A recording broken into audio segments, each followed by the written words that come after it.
All right, we are about to break down a fictional, but let me tell you, an incredibly realistic look at what modern warfare is all about. This is a super high-stakes engagement that unfolds in less than an hour, where old-school deception slams right into overwhelming technological force. This, right here, is the story of a 52-minute rescue. And it all kicks off with the three words no command center ever wants to hear. That's the frantic call coming from an American MH-60M Black Hawk helicopter. A missile has just found its mark, the tail rotor is completely gone, and a team of the world's most elite soldiers is literally falling out of the sky. So who's on that bird? We're talking operators from SEAL Team 6.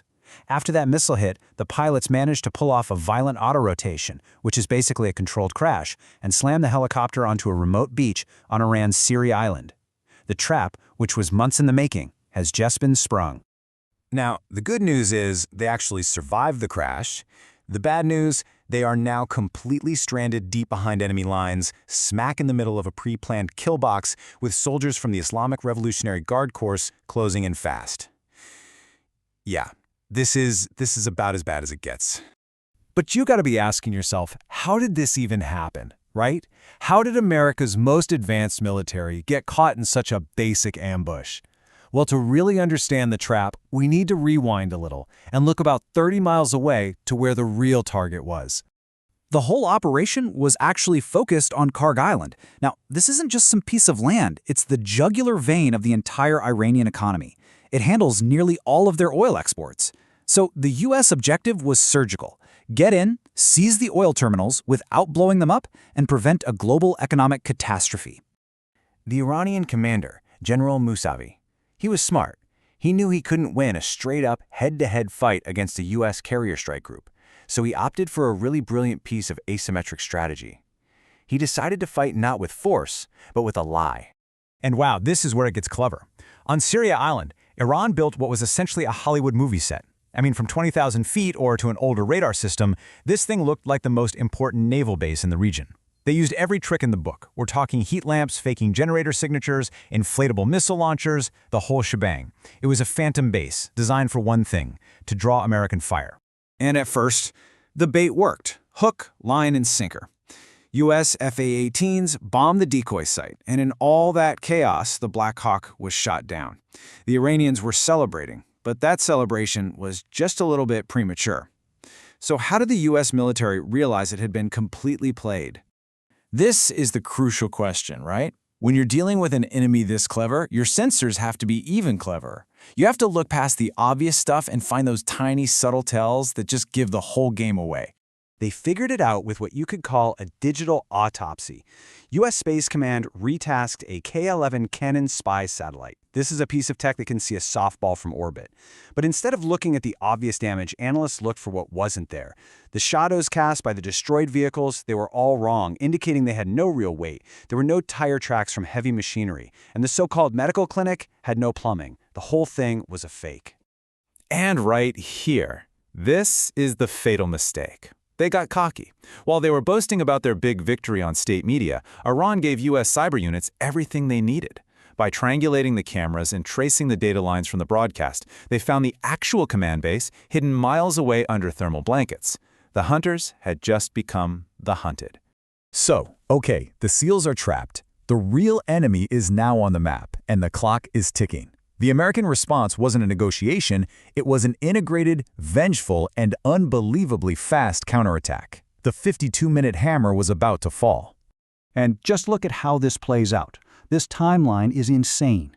From the moment of the crash, it takes just 15 minutes for intel to confirm the trap and pinpoint the real target. 5 minutes later, the electronic attack is already underway. 5 minutes after that, missiles are in the air. The entire rescue, from crash to extraction, is done in just 52 minutes. This is the speed of modern networked warfare. So the first punch isn't a missile, it's not kinetic at all. Before you can even think about rescuing your soldiers, you have to seize control of the information domain. You have to make the enemy deaf, dumb, and blind. And that analogy is it's perfect. The goal of this first phase was to perform a digital lobotomy. The idea isn't just to jam their systems, it's to completely sever the connection between their sensors and their shooters, leaving them totally isolated and, frankly, terrified. And it happens in this devastating 1-2 punch. First, EA-18G Growlers just flood Iranian radar screens with thousands of Phantom aircraft, creating total chaos.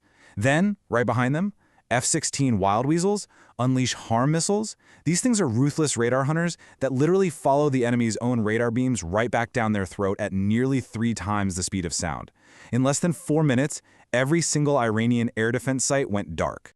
24. With the path cleared and the enemy totally blind, that's the number that comes up. That's how many BGM-109 Tomahawk cruise missiles were launched from a U.S. destroyer and a submerged submarine.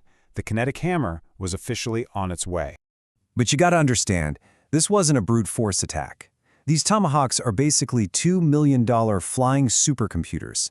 They flew low, hugging the terrain to stay hidden, and then surgically struck the real command bunkers. They vaporized communications hubs and fuel depots with such incredible precision that nearby trees weren't even scorched. The entire Iranian command structure was dismantled in minutes. Now, while all of this is happening, back on the beach, the most brutal fight of the night is going down. 2 AH-64E Apache attack helicopters arrive, and they establish this relentless circle of fire around the downed SEALs. When an Iranian armored column tried to advance, well, it wasn't a fight. It was a harvest, as Hellfire missiles just turned their tanks into molten slag. So under the cover of those Apaches, the SEALs were extracted. But believe it or not, the story isn't over. This 52-minute masterstroke had one final, breathtaking act to play out, and it was back at the main objective, Karg Island. Okay, so here's the puzzle. You've got this one desperate IRGC fanatic who, realizing his command is gone, is about to detonate charges on the main oil pipeline. Firing a normal bullet or a missile would risk igniting the fumes and causing the exact economic disaster the U.S. was trying to prevent. So, what do? You use this, the AGM-114R9X, but everyone calls it the Ninja Bomb.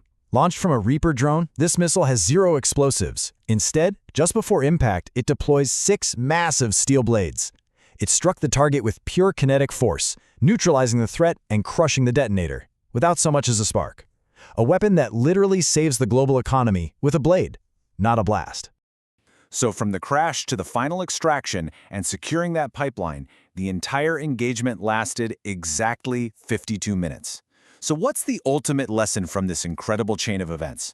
What's the big takeaway here?